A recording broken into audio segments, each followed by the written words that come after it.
Yes, sir. Leafs get back into the win column as they beat the Florida Panthers, or more or less they hang on against the Florida Panthers 4-3 at the Air Canada Centre and establish the most wins in franchise history, 46 wins, and the most home wins in franchise history, 27 victories.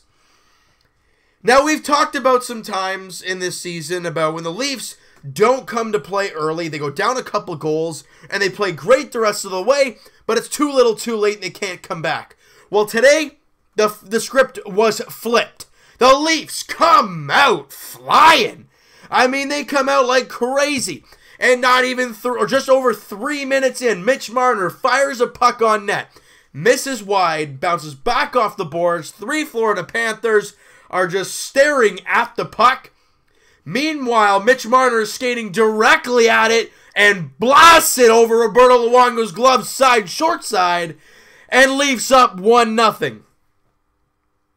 The Florida Panthers coming into this game are desperate. 3 points out of the playoff spot with I think a game or two in hand. So you're like, you gotta find a way to you thought they were going to come out desperate. But the Leafs threw the first 3 punches. Because 6 minutes after that, Nylander, beautiful pass. Austin Matthews rips a 5-hole on Roberto Luongo and then crashes into Zach Hyman. My first thought is, okay, get up and laugh. Okay, they did both. Okay, they're all good. Okay, good. Woo! Because that could have gone real sour. But you know what? Matthews with his 30th goal of the year. The Leafs now have 3 30-goal scorers. That is, no one else has that in the National Hockey League this season.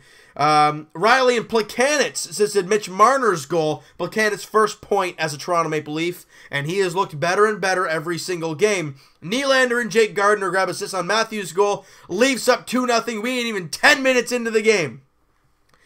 And then, just under 14 minutes into the period, Mitch Marner doing his little circles as usual around the net, gets up to the top of the point, and the beautiful backdoor pass to Patrick Marleau. The slap pass works, and he tips it in the empty net. His 25th goal of the year.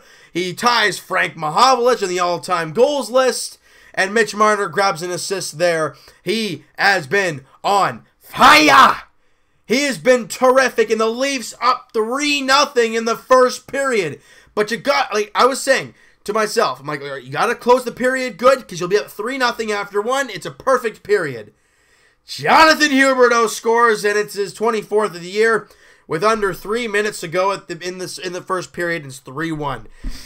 Oh, that could have hurt real bad. But again, the first period, the first intermission, the second intermission, totally different feels. When you give up a goal late in the second, and then you go into the third, it's a lot different. And the Leafs, you know what? They weathered the storm in the second period. However, with just under 5 minutes to play in the second period, Huberdeau again, his 25th, and it's a 3-2 game. Leaf fans are like, please no, not again. We are not going to blow another 3-0 lead. You go into the intermission up 3-2. And then a point shot a centering pass from Tyler Bozak. 3 Florida Panthers. Again, the magic number is 3 for these guys. They're all staring at Bozak in the corner. Meanwhile, JVR has plopped his rear end in front, as he always does. And the centering pass from Bozak gets robbed by Roberto Luongo. Then JVR, as he's getting knocked over, kind of chips it over the pad of Roberto Luongo. His 35th goal of the year, 200th goal of his career. Leafs up 4-2. We can breathe a little bit, but hang on. Under 2 minutes to play, Evgeny Dadonov scores, and it is a 1-goal game with 1:26 to go. Some fluttering around the net. Freddie Anderson makes a couple big saves, and the Leafs are able to come away with the victory and really hurt the Florida Panthers. I mean, that was a really big win for the Florida Panthers if they got it. However, they didn't even get a point, and they lost one of their games in hand. The Leafs outshot the Panthers in the first and second period, and I get why the Leafs were outshot in the third, because Leafs are up a goal, and then at some point they were up 2 goals, so you don't need the big offense. 14-8 in the third period. However, the Leafs do win 35-33. Obviously in shots. And Freddie Andersen, as much as he gave up 3 goals, the last goal, it's not his fault. It hit Ron Hainsey, and it was kind of a pinball machine, and it landed right in the stick of Evgeny Dadonov. Huberdeau's, yeah, I mean, they're good shots, though. I got to give that to Huberdeau. Those are great shots off the post and in both times. And that's just that. And the Leafs come away with the victory. So, what does that mean for the Leafs? Well, if you guys, Philly's up 1-0 against Colorado. I was going to say, if the Philadelphia Flyers lose to the Colorado Avalanche tonight, the Leafs, they get the X. They mark their spot in the 2018 playoffs. I mean, if Philly does beat Colorado, whatever, we wait till the next game for the Leafs to clinch it. But that's how close it is. The Leafs got 5 games remaining. Their next matchup is Friday. Yeah, they actually play on Friday against the New York Islanders in New York or in Brooklyn or whatever you want to, at the Barclays. I think it's at the Barclays. Yeah, Barclays Center still. Brooklyn. New York, the Islanders have been eliminated from postseason contention. They've really got nothing really to play for at this point. So the Leafs got to go in there and kill them. Plain and simple, because your next game is going to be quite an entertaining affair. The Leafs come back to the Air Canada Centre to take on the Winnipeg Jets, the 2 best teams in Canada. Face off at the Air Canada Centre. This is a 7:30 puck drop, obviously on Hockey Night in Canada. It's probably going to be Curtis McElhinney, second half of a back-to-back. But you know what? Am I nervous that it's McElhinney? No. As much as I want Freddie in there, look, at that point, I'm hoping the Leafs will have clinched the playoff spot. So do you really need Freddie to play both back-to-backs? No, you don't. You let him play the first, you let McElhinney play the second. That's all there is to it. And we can have that discussion about rests down the stretch. Once the Leafs clinch a playoff spot, they're basically not going to move. They're not going to move from third spot in the Atlantic Division. So why do you play Freddie? Well, you want to keep him fresh. I understand you don't want him to get hurt, but you want to keep him fresh. And that's the that's the fine line between playing a goalie and not playing a goalie. It's very, very weird. But before we look towards the back-to-back, first night of a back-to-back is Friday, 2 days from now.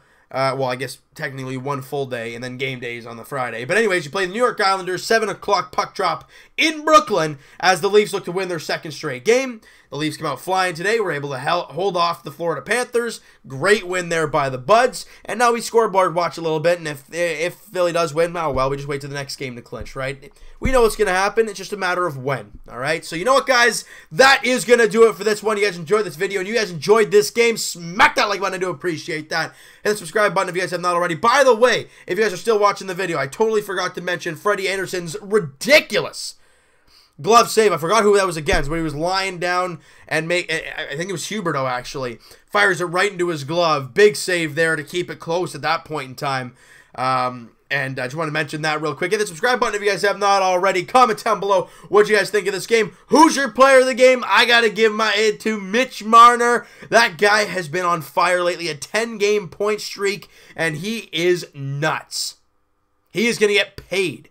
Whether that be this offseason or next offseason, I understand his contract's up next year, but him and William Nylander have the same agent, and William Nylander's contract's up this year, so maybe they'll try to swindle both at the same time.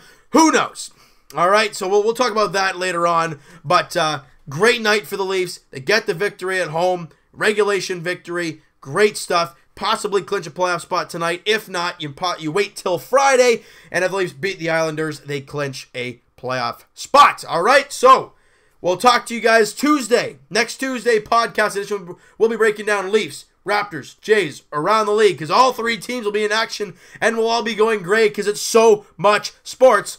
We'll talk to you guys, Blue Jays edition, tomorrow. Yeah, as the Blue Jays take on the New York Yankees in the Honda home opener. J-Happ versus Luis Severino, 3:37 first pitch at the Rogers Center. I got to get used to that again. And the Jays look to start their season off on the right note, not like last year. We're going to have to wait and see what happens there. But a Game 1 victory, that would go a long way for this team. All right, so we'll talk to you guys then. We'll talk to you guys Saturday, Raptors edition, as they take on the Boston Celtics in Boston. One of the big measuring sticks game for the Toronto Raptors as they start that crazy 3-game stretch, Boston, Cleveland, Boston. But like I said, first up, Saturday night as the Raptors take on the Celtics at TD Garden. And as for the Buds in blue and white, the Leafs, they take on, like we've said, the New York Islanders in Brooklyn. Friday night, 7 p.m. puck drop. Look for their second consecutive victory. And we'll talk to you guys then.